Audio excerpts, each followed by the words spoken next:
अगली जो कभी भी लड़ाई होगी, भगवान करे ना हो, लेकिन अभी यदि हुई तो ये पिछली लड़ाई की तरह नहीं होगी। विनय न माने जलधि जड़, भय 3 दिन बीत, बोले राम सकोप तब, भय बिन होए न प्रीत। तो समझदार के लिए इशारा ही काफी। देखिए, जैसा मैंने कल कहा था कि इस लड़ाई के डिटेल्स अभी हम शेयर नहीं कर सकते हैं, क्योंकि इसमें काफी कुछ ऑपरेशनल डिटेल्स होंगे। कितने जहाज थे दोनों तरफ से, किस तरह की लड़ाई हुई, these are questions of technical details, which we may not be able to share firstly, and which we may not be able to share, to explain to you the way it needs to be explained. Suffice to say कि yes, ये एक दूसरी तरह का warfare था, and it is bound to happen.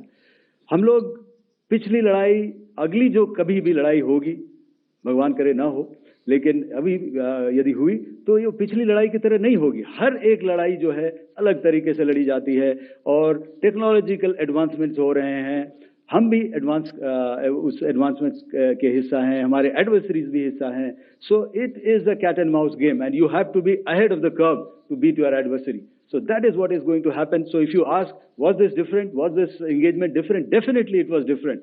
And a lot of new aspects have come out, but we were prepared for it, we were trained for it, and we were equipped for it. That is the only aspect that I can share with you at this time. Thank you. So the social media, the Twitter is abuzz with the fact that we hit a site called Kirana Hills, which is supposed to be the nuclear storage facility. And there is a lot of rumors about Sargodha. There are foreign analysts who've mentioned that the Sargodha attack led to certain leaks. Is there a confirmation that we actually hit Kirana Hills, or we were careful of not to do any such thing? Thank you. Thank you for telling us that Kirana Hill houses some nuclear installation. We did not know about it. Okay. And we've not hit Kirana Hills, whatever is there. Okay. I did not brief in my briefing yesterday. Thank you.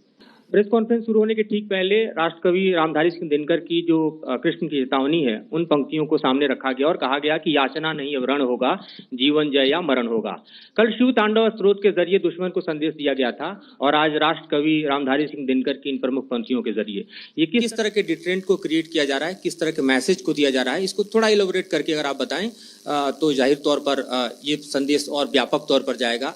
और एक छोटा सा सवाल मेरा यह है कि drone attack को लेकर जो बातें सामने निकल कर आई हैं, एक बहुत हाइप क्रिएट था टर्किश ड्रोन को लेकर, TB2 और उसके तमाम ड्रोन को लेकर। ऐसा लगता है कि वो हाइप और ओवररेटेड ड्रोन जो है वो भारत में धराशायी हो गया, एक मैसेज दुनिया को चला गया कि अब हाइब्रिड वॉरफेयर में इसकी औकात नहीं बची है। Okay, all right. बहुत अच्छा लगा आपकी हिंदी सुनकर और हिंदी कविता सुनकर। तो मेरे कलीग ने अभी बताया, I think I mentioned Yeeha to be of Chinese origin. I would like to correct myself. The Yeeha drones are of Turkish origin. So that comes to your question. All right. चूंकि आपने शुरू किया श्री रामधारी सिंह दिनकर जी की कविता से, हमारे राष्ट्र कवि रहे हैं, और क्या संदेश दिया जा रहा है, तो मैं बस आपको रामचरितमानस की एक कुछ पंक्ति याद दिलाऊंगा, आप समझ जाएंगे। तो याद कीजिए वो पंक्ति जो है,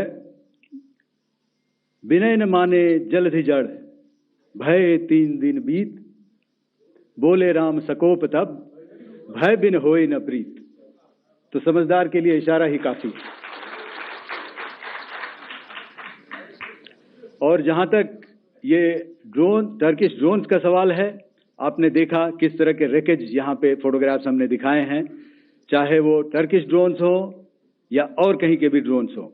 हमारे काउंटर यूएस सिस्टम्स, हमारे ट्रेन्ड एयर डिफेंस ऑपरेटर्स पूरी तरह सक्षम हैं, और हमारी देश की जो इंडिजिनस कैपेबिलिटी है काउंटर यूएस के लिए, उसने दिखा दिया है कि चाहे किसी भी तरह की टेक्नोलॉजी आ जाए, हम उसको काउंटर करने के लिए तैयार हैं। और मुझे बोलने की ज्यादा जरूरत नहीं है, आपने खुद ही अपनी आंखों से देखा है हमने इनका क्या हश्र किया है।